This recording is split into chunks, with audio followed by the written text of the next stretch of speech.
പാലക്കാട് കഞ്ചിക്കോട് മേഖലയിൽ PT-5 ഇന്നിറങ്ങി. ഇന്ന് രാവിലെ കഞ്ചിക്കോട് അയ്യപ്പൻമല മേഖലയിലാണ് ആനയെ കണ്ടത്. ഇന്നലെ വൈകിട്ട് ആന വല്ലടി പ്രദേശത്ത് ജനവാസ മേഖലയോട് ചേർന്ന കാട്ടിൽ എത്തിയിരുന്നു. VS ഗോകുലുണ്ട് വിവരങ്ങളുമായി. ഗോകുൽ, എന്താണ് പ്രദേശവാസികളൊക്കെ പറയുന്നത്? എപ്പോഴാണ് PT-5നെ കണ്ടത്? ഇന്നലെയും ഇന്നുമായാണ് ഈ കഞ്ചിക്കോട് മേഖലയിൽ PT-5നെ വീണ്ടും കണ്ടത്. കുറച്ച് നാളുകളായി ഈ ജനവാസ മേഖലയോട് ചേർന്ന മേഖലയിലോ അല്ലെങ്കിൽ ജനവാസ മേഖലയിലൊന്നും തന്നെ PT-5 ഇറങ്ങാറില്ല. വീണ്ടും PT-5നെ കണ്ടു എന്നുള്ളതാണ്. ഇന്ന് നമ്മൾ ഈ ദൃശ്യങ്ങളിൽ കാണുന്നത് പൂർണ്ണമായും ജനവാസ മേഖലയല്ല, പക്ഷേ ജനവാസ മേഖലയോട് തൊട്ട് ചേർന്ന അടുത്ത് തന്നെ വയലുകളും ഒക്കെയുള്ള ഒരു അയ്യപ്പൻ മലയുടെ അടുത്താണ്. അവിടെ വരെ PT-7 എത്തിയിട്ടുണ്ട്.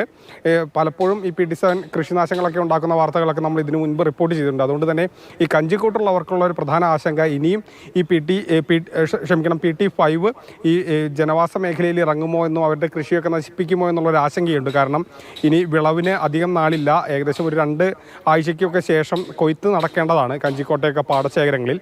അപ്പോൾ ഈ ഒരു സമയത്ത് ആന പാടശേഖരത്ത് ഇറങ്ങുന്നത് വലിയ ആശങ്കയിലാണ് അവർ. ഇതിനു മുൻപ് കഴിഞ്ഞ ദിവസങ്ങളിലൊക്കെ തന്നെ ആന ഇറങ്ങിയ പ്രശ്നങ്ങളൊക്കെ തന്നെ നമ്മൾ റിപ്പോർട്ട് ചെയ്തതാണ്. അപ്പോൾ അതിൻ്റെ ഒരു ആശങ്ക ഉണ്ട്. PT-5 കൂടി വന്ന സാഹചര്യത്തിൽ PT-5ഉം ഈ പാടശേഖരത്തിൽ ഇറങ്ങുമോ എന്നുള്ളൊരു ആശങ്ക നാട്ടുകാർക്കുണ്ട്.